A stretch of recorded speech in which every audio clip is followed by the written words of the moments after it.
all of the odd things that happen in this world, basically the unexplained. And there's lots of content out there that I'm going to share with you. The first one that we're releasing today is a video compilation of 2 stories.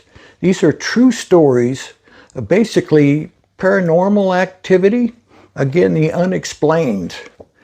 The first story is kind of spine tingling, a little scary. And then the second one, the same. Again, these are true stories that happen. So stick around to the end, and I appreciate you being here. Thanks again.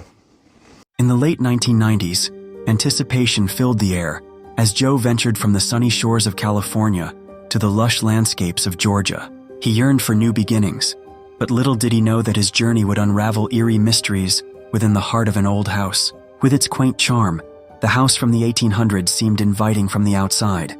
But from the moment Joe stepped inside, an unsettling chill coursed through him. His instincts screamed that something was amiss, the kind of disquiet that turns the spine to ice and sends shivers down your neck. As he aided his brother in the moving process, the atmosphere thickened with whispers of the past.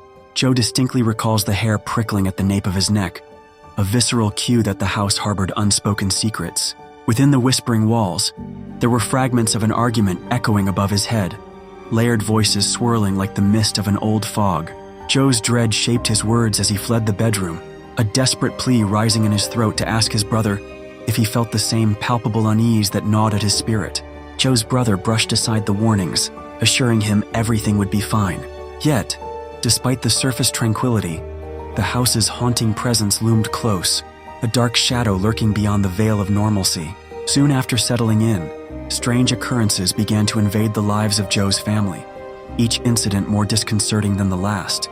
But none struck fear deeper than the day Joe's niece vanished, found aimlessly wandering on a busy road, her small hand raised to the sky as if beckoning someone unseen. Panic gripped the family as police scoured the area, seeking answers to the inexplicable. But the most chilling revelation came from Joe's niece herself. Her innocent words unfolded a tale of companionship with an old lady, a phantom friend that opened the door for her. The grown-ups could only gape in disbelief as she recounted her stroll, unfazed by the warnings of danger. This revelation, laced with the innocence of childhood, left an imprint on their minds. How could a 4-year-old escape a house with a door too heavy for her tiny hands? Joe's brother soon realized the palpable unease would not fade. Driven by fear and bewilderment, he packed his bags, leaving the haunted abode behind. In leaving, they sought peace and sanity, but the echoes of that Georgia house lingered, a haunting reminder of the thin line between the known and the unknown. The old lady and her whispers had woven a chilling narrative into their lives, a tale they might never forget. Well, what'd you think? Pretty scary, huh? Imagine you being in that situation. Maybe many of you have been.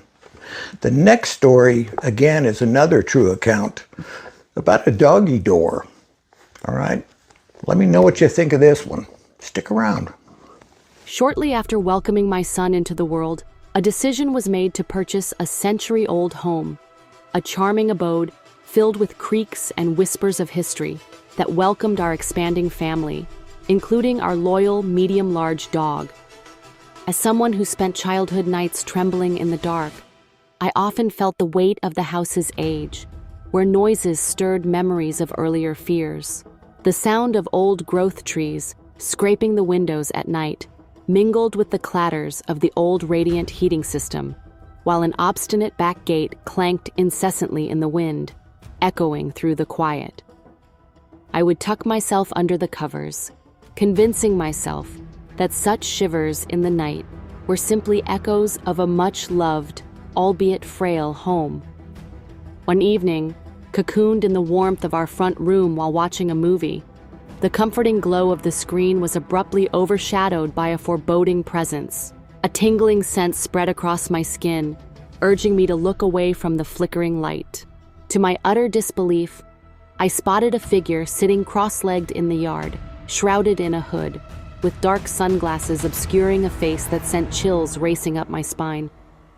The figure remained unnervingly still, despite my cautious attempt to draw closer to the window, as if they were a statue frozen in time, deliberately watching the house. And me. In a flurry of panic, I swiftly secured the back door, heart hammering against my chest, as I snatched my phone and scrambled to alert a friend online that an intruder was lurking just outside. Expecting the looming silhouette to vanish at mere sight, I remained glued to the window, anxiously awaiting the unknown. When my phone finally came to life, I dialed 911 and relayed my urgency to the operator, who urged me to peek once more while carefully assessing my surroundings. As I navigated to the kitchen, I recalled the oversized dog door, an unguarded portal that could offer entry to anyone. My mind raced as I caught sight of the figure once more, now peering in through the window, moving closer, encroaching upon my sanctuary. At the dispatcher's urging, I scooped my son into my arms and bolted for safety, escaping just moments before hearing the unmistakable sound of the dog door scraping open. Racing to my neighbor's house, I pounded on the door, overwhelmed by emotions about leaving our cat behind. The police arrived swiftly, apprehending the figure who had been toying with my sense of security among the shadows. Resting on my back steps was the very person who appeared utterly calm while dangling their arm through the dog door. That night, my sleeping heart found a remedy in boarding it shut, yet my family eventually moved, burdened by the lingering uncertainty that the mystical sounds in our old house were more sinister than mere reverberations of time. Pretty weird, huh?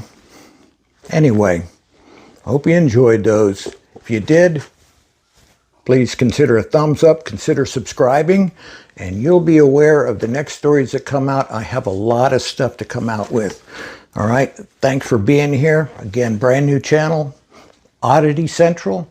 Tell all your friends. I'll see you around.